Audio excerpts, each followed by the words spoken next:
Lebih lanjut, Nengah Tambe menyatakan pengelolaan hutan desa memang sudah yang dikelola oleh desa itu sendiri dalam bentuk badan usaha milik desa atau BUMDes dan sudah menjadi kebutuhan yang mendesak. Setelah melakukan proses pembicaraan yang cukup lama antara pemerintah dengan Dewan, akhirnya dibuat surat pertimbangan Komisi 3 yang akan dibawa ke pimpinan Dewan dan Gubernur Bali agar mengeluarkan segera izin akan pengelolaan hutan desa oleh BUMDes. Sehingga hal ini dapat melestarikan hutan maupun memberi kesejahteraan bagi masyarakat desa itu sendiri. Pertimbangan yang ditandatangani oleh Komisi 3 selanjutnya akan diturunkan ke pimpinan DPR, nanti selanjutnya akan dibawa ke gubernur, gitu ya, secepatnya yang ditunggu-tunggu oleh masyarakat. Persoalan sekarang begini, kenapa ini penting? Izin dan tidak izin, hutan itu tetap dimanfaatkan oleh saudara-saudara kita yang ada di pinggir hutan.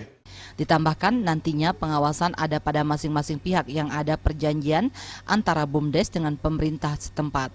Hal ini juga dapat mencegah terjadinya penebangan liar maupun pencuri hasil hutan. Raiswantara dan Angga, Bali TV.